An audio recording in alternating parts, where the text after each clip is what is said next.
Hey everyone. I see some families in the audience. My name is Dominic. I'm here to talk to you about prioritizing impact in DX, or rather, how not to prioritize. Um, uh, and I wanted to start off with the question that we all hear every year: Is DX dead? Um, like this, I went to this conference last year, same conversations, same everything, and when I think about it, like who actually cares but the people in this room, right? Like, literally, like, who? Uh, because like, businesses, well, they care about impact. They care about the impact of your role, and, the impact defines, mortality. So, this talk isn't about conference strategy. It's not about launch weeks, community management, social media strategy, etcetera. Um, these things are great. They're on the way to impact in some cases, but they aren't impact itself. This talk is about prioritization, how to choose what to work on at the right time. So, what the hell do I know about prioritization, right? Like, who's this guy? My name is Dominic. I'm the co founder of Chromatic, the company behind Storybook. Uh, Storybook is downloaded, or rather, our tools are downloaded like 20 or 39 million times a month. They're used by over half the Fortune 50. Uh, in the past, I helped launch Apollo GraphQL. It's a category leader now valued at $1.5 billion. I did things like created the logo, which you see here, created the first commercial product. And then before that, I was at Meteor, first full stack JavaScript framework, pioneered a bunch of things like hot module reloading, stuff that's really common on the front end, right? All that to say, I have a lot of mistakes under my belts and have the scar tissue to prove it. Before we begin, I just want to acknowledge one thing: you can't just buy impact, especially in DX. A lot of people think, golly, like more headcount, more billboards, more awareness, more boots, more sponsorship.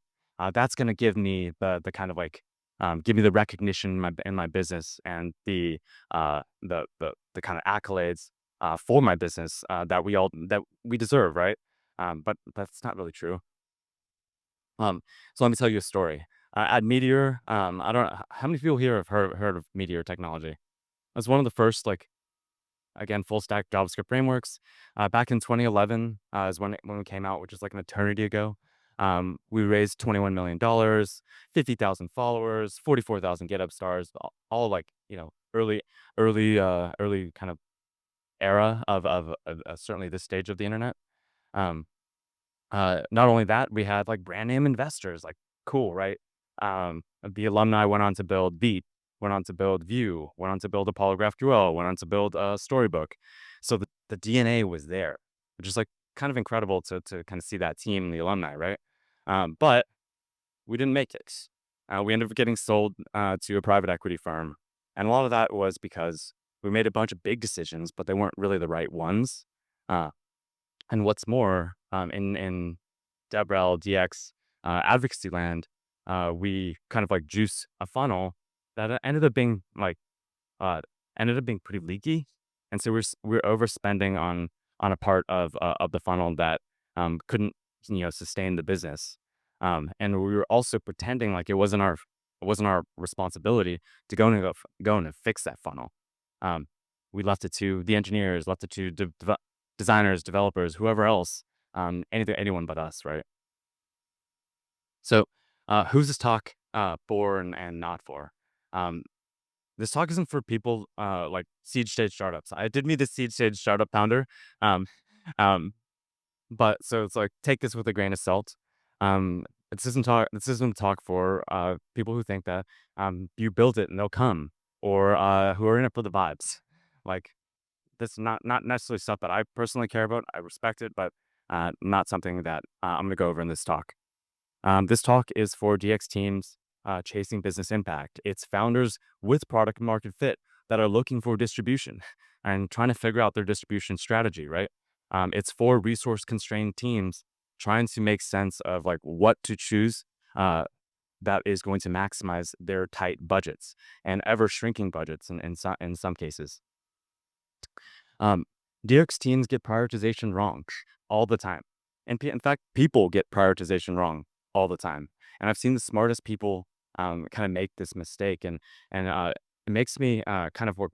It made me wonder, like, why, right? Like, we're all rational people in this room. Like, why do we kind of get it wrong so often? Well, one of the reasons is we have like misaligned incentives. DX works in between teams, and oftentimes it gets pulled in different directions. But getting pulled in different directions means that you can uh, work on a million things and only move them 1 millimeter instead of working on one thing and moving it a million millimeters or a mile or whatever. So you end up getting pulled in a bunch of different directions. Uh, the other thing is like, look, you mistake visibility and for impact, right? Internally, you probably all hear like, we need to be seen, we need to increase awareness, we need to do XYZ to get in front of more people. But the thing is, like, not all eyeballs are the same. Right? Like, for instance, like, I'm speaking at DevRelCon. Y'all are my customers. Like, this isn't is this impact for for me. I'm only here to share my knowledge. So, to be fully transparent with you, I'm not trying to sell you anything. And getting it wrong has consequences. You've probably seen this graph before. As DX people was a pretty popular blog post. It's that like there are programs get cut, budgets get cut, people get laid off when the impact of their work can't be seen or felt by the organization.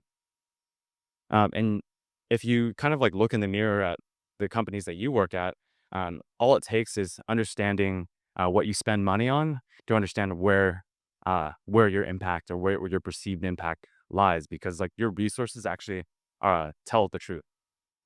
So let me give you an example. If you spend more money or like a disproportionate amount of money on high profile things like going to conferences, I'm aware of the irony, social media and meetups, and you spend less money on docs, onboarding, and gathering feedback. Well, you're optimizing for visibility and clout and vibes, um, versus say something like developer success. These aren't the bad things.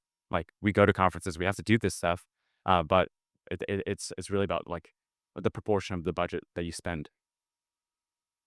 So let me give you an example. Here's me. Uh, uh, in 2016, 9 years ago, right? Looked a lot younger then. Uh, and maybe cooler too. I don't know.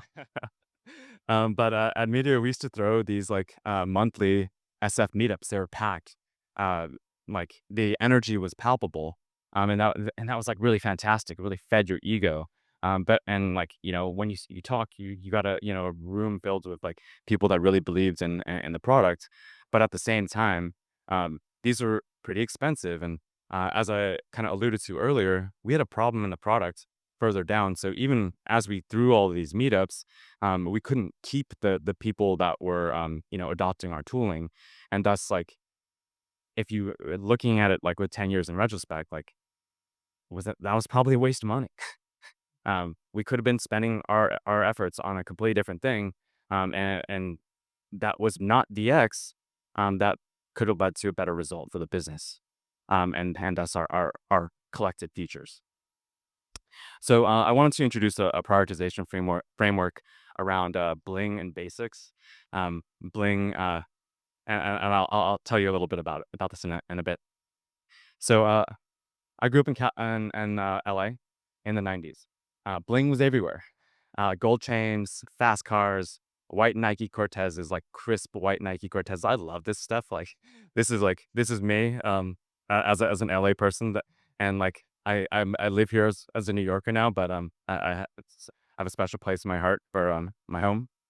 Uh, but if you know anything about LA, things aren't quite what they seem when you scratch the surface, right?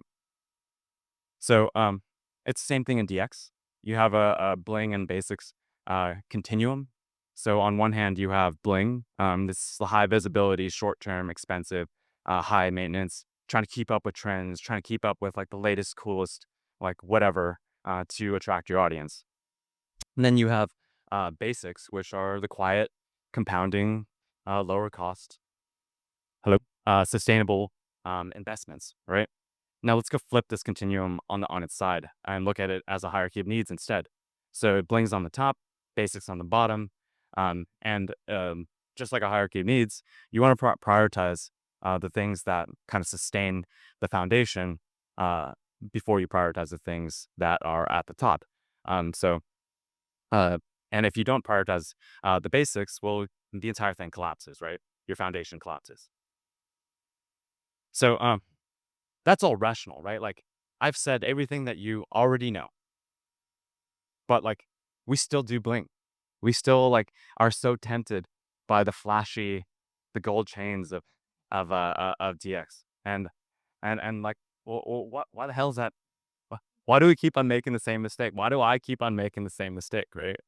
Um, well, like Bling is emotional, so it hits a different part of your brain. The novelty and status of it all. These are dopamine hits, right? So we want to keep on kind of getting that dopamine hit. Um, Bling makes you look famous. And that fame is addictive. It makes you who doesn't want to be recognized by a group of their peers. Bling makes you look successful. Here's a bunch of like billboards in SF, like that. Like you can drive down the one. I think it's a 101 from the airport to SF and back, and you'll see like developer tools companies just littering every billboard. And the thing with this is like it's survivorship bias, y'all. Like the people that get these billboards either are printing enough money, like such that they get to spend that fu money on like these billboards, or they have raised so much money that they get to burn venture capital money on these billboards. This ain't bad. Like I would love to be here one day and be in that position, but like for the most people in at this conference, like we are not in that same boat. And so this talk is really for the rest of us. And the thing is like because of the recognition and ego, you end up making like irrational decisions and prioritizing irrational things. So here are a couple things that I've either heard or been a part of or seen myself like firsthand. So your company wants to build a media company, right? Like your DX team wants to like get out there, be like super thought leaders, influential. Let's build a media company. And then you realize, well, media companies are always cost centers. They lose money. No one, I think the only media company that makes money is New York Times. All right. The other thing you hear inside of teams all the time is like, let's be influencers. Let's hire influencers, right? And then you realize like, oh, not everyone on your team has the skills to be an influencer because influencing is a separate job. Like, and it's often a full time job. And the solo influ or the most successful influencers have gone solo because that better aligns with their community and their vision and frankly how they make money. The other thing you hear is like, let's start a community. And there are a lot of companies here that maintain communities that have started a really long time ago, and there are companies here that are thinking, "Golly, maybe we should start a community of our own." Because wouldn't it be nice for us to uh, bring together a bunch of a bunch of potential customers and get them to talk to each other? And then you realize communities take a really long time to bootstrap. They take money, they take resources, they take commitment.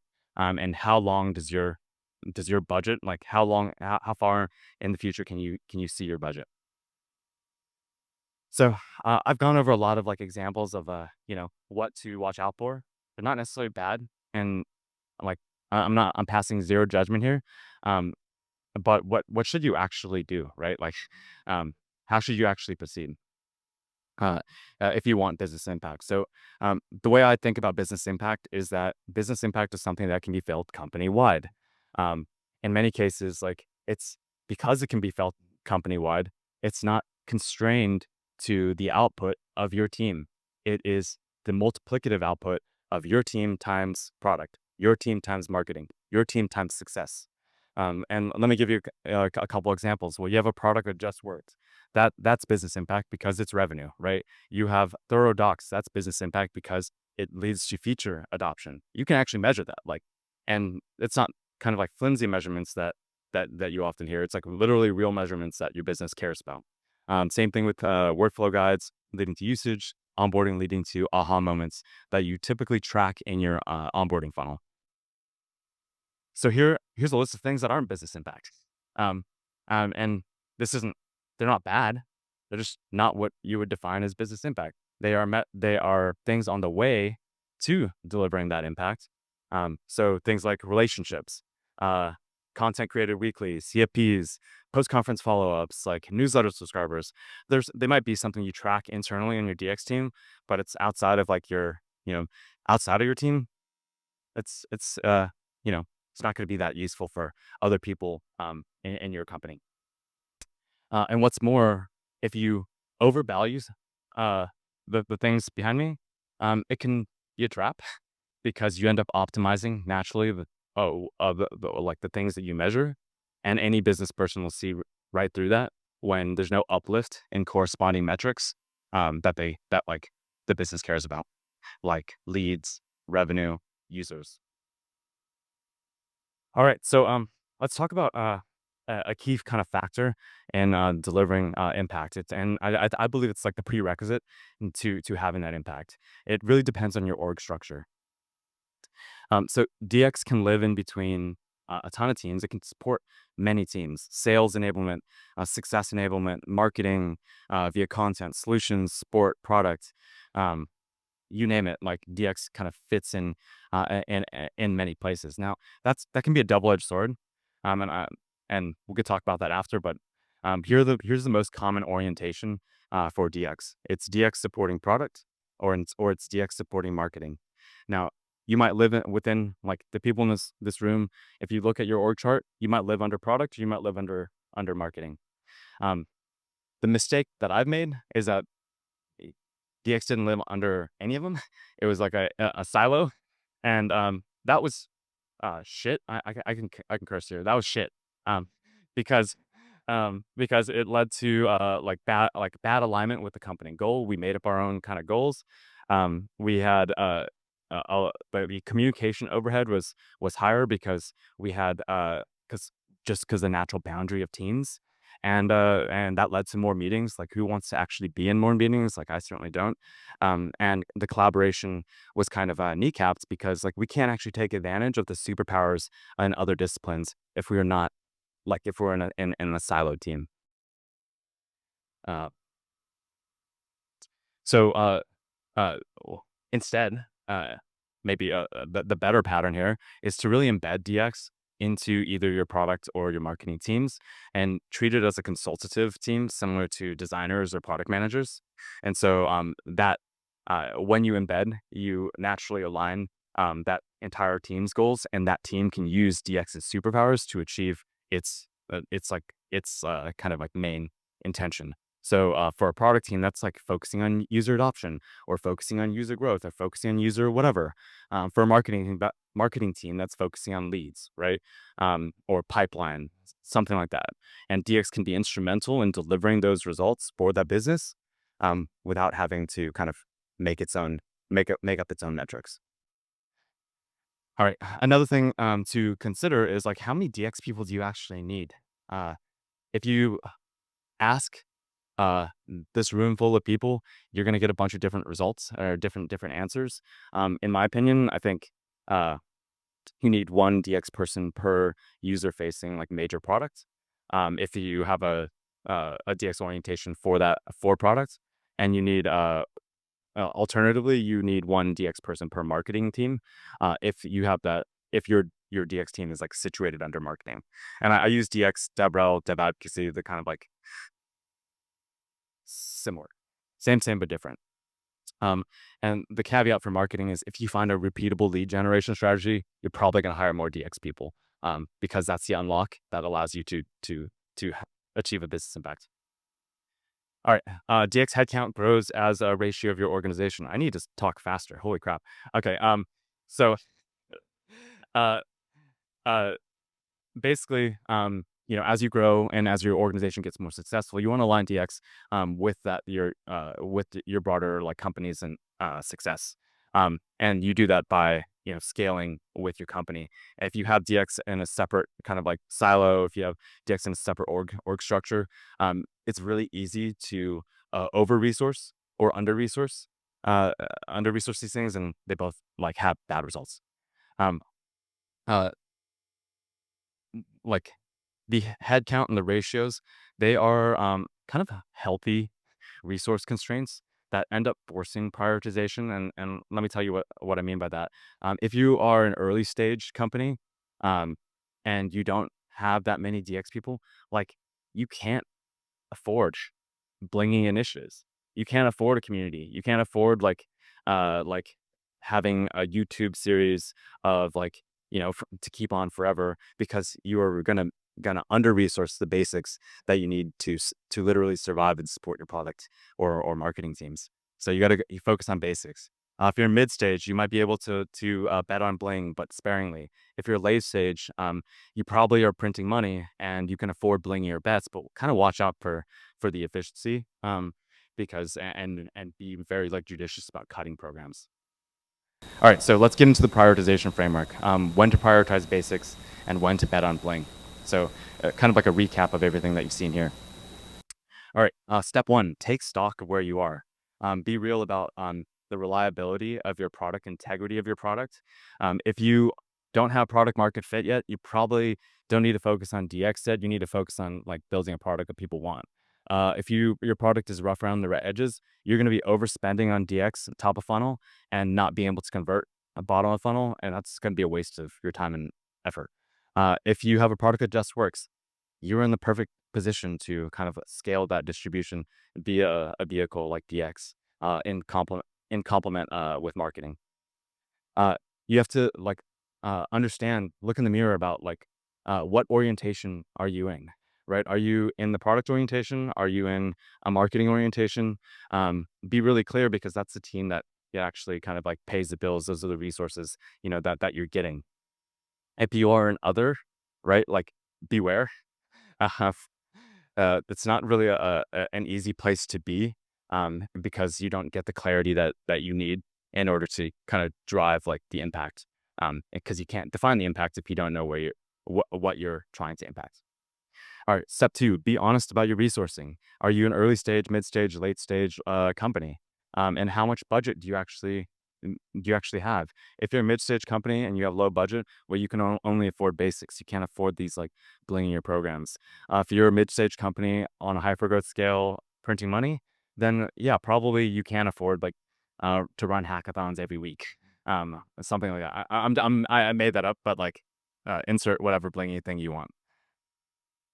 Step three, nail the basics for your situation.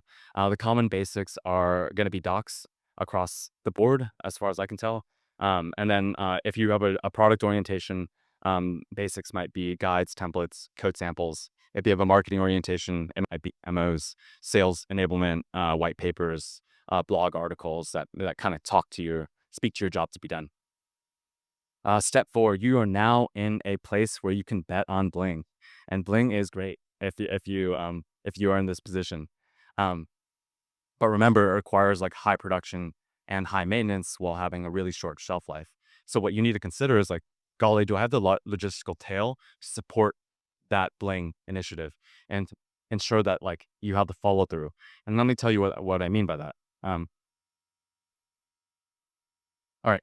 Three examples. You have an ebook, right? You're like, oh, we need to invest 1 or 2 months on this ebook. Um, you're investing a lot of your time and a lot of your company's effort on this ebook.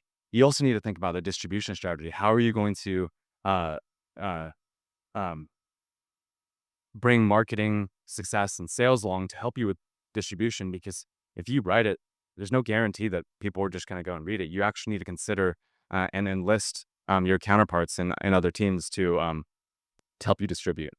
Same thing with YouTube, right? Like YouTube is a long game, um, and you need to be able to understand before you make the investment in YouTube. What's the payback period?